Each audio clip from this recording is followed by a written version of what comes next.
under the kaleidoscopic lights of a vast arena in Bologna, Italy, where the air thrummed with anticipation and the faint scent of gelato wafted from nearby streets, a pop icon reclaimed her throne with unyielding radiance.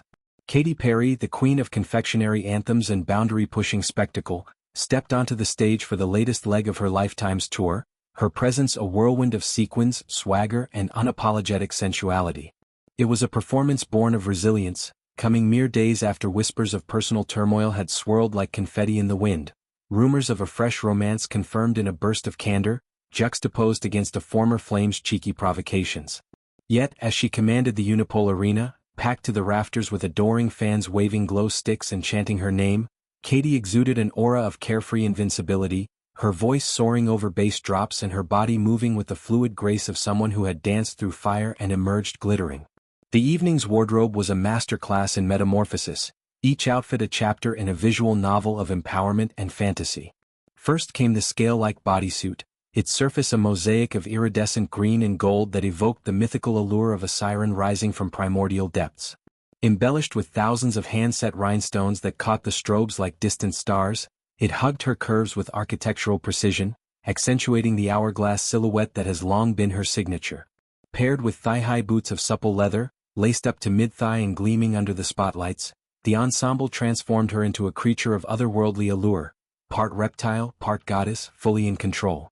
She prowled the stage's catwalk, hips swaying to the pulsing rhythm of her hits, her laughter mingling with the crowd's roars as she teased the front row with playful winks and tossed scarves into the fray. Transitioning seamlessly into the second act, Katy shed the serpentine skin for something forged from the future. A metallic bodysuit that shimmered like liquid silver, its panels interlocking in geometric patterns reminiscent of cybernetic armor from a sci-fi epic. The material, lightweight yet resilient, moved with her like a second skin, reflecting the kaleidoscopic lasers that painted the arena in hues of electric blue and fiery crimson.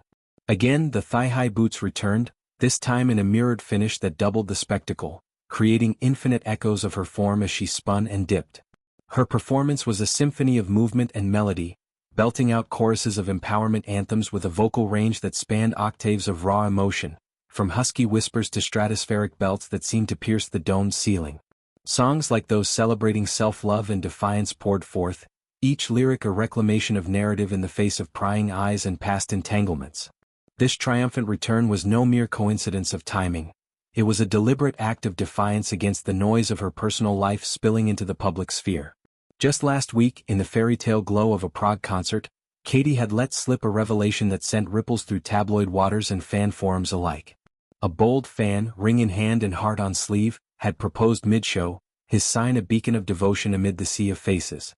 But Katy, ever the truth-teller wrapped in whimsy, shut it down with a mix of humor and honesty that endeared her further to her legion. "This guy is trying to get me to marry him and he has a ring in his hand," she narrated to the crowd, her voice amplified over the speakers as footage captured by eagle-eyed attendees went viral. "No. I am dating someone else for crying out G loud," she exclaimed, the expletive a punctuation of authenticity in her otherwise polished patter.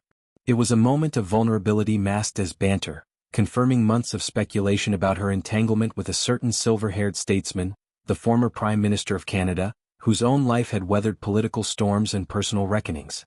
Their union, blossoming quietly amid the wreckage of prior heartaches, had culminated in a birthday celebration in the City of Light just days prior. Paris, with its cobblestone romance and Seine-side bistros, provided the perfect backdrop for going public. Candlelit dinners, stolen glances over croissants, and a cake-cutting ceremony where his smile flickered in the background of her social media montage like a secret finally unveiled. At 41, Katy was newly single after a decade-long odyssey with an actor whose intensity matched her own, their shared custody of a spirited 5-year-old daughter a testament to co-parenting's quiet victories. For him, the end of a marriage marked by public service and private joys left room for reinvention. Their 3 children, including a teenage daughter with eyes like her mother's, navigating the shifts with grace. Yet, even as Katy toasted this new chapter, echoes from her past resurfaced in the form of a DJ's impish podcast appearance. The producer, a lanky figure with a penchant for electronic beats and boundary-testing banter, had dropped a bombshell, or so it seemed, during a casual chat on a light-hearted show. "And now Katy Perry is dating Justin," he mused, his tone dripping with mock admiration. "Pretty fire," he added, the slang a nod to the sizzling chemistry fans had already imagined. The host, sensing the juicy territory, probed further. I know so many people who like kind of. Before he interjected with a grin, dated Katy Perry like me? I did. It was a confession laced with history, harking back to 2014 sightings in New York City's neon-lit underbelly, stolen nights at dimly lit clubs, collaborative sparks in studios that blurred into something more electric. Sources at the time painted a picture of easy camaraderie. They get on really well. He's just a fun guy and he makes her happy. They met when they started talking about doing music together, but there was an obvious chemistry there. But the DJ didn't stop at reminiscence. He veered into absurdity, claiming kinship with her new paramour. I meant Trudeau, the host clarified, only for him to retort, I did date Trudeau too. That was a weird one though. He elaborated with a chuckle, admitting the oddity of romancing a politician. I'm not into politicians, while conceding the appeal. He is kind of hot. The exchange, played for laughs on a platform geared toward irreverent confessions, ignited a firestorm of memes and clarifications. The podcast host swiftly backpedaled, insisting it was all in jest, a hyperbolic riff rather than revelation.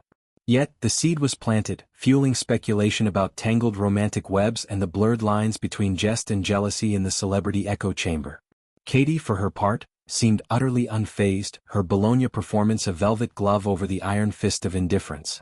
She danced through encores with the fervor of someone who had long mastered the art of turning scrutiny into spotlight, her setlist a curated catharsis of breakup ballads and rebirth anthems.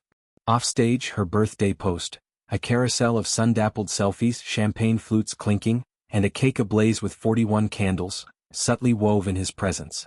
There he was, a shadowy figure in the frame's periphery, beaming with the quiet pride of a partner who understood the glare's weight. As she leaned in to extinguish the flames, her wish unspoken but palpable, it was a portrait of tentative bliss. Two souls, battle-scarred yet buoyant, charting waters uncharted.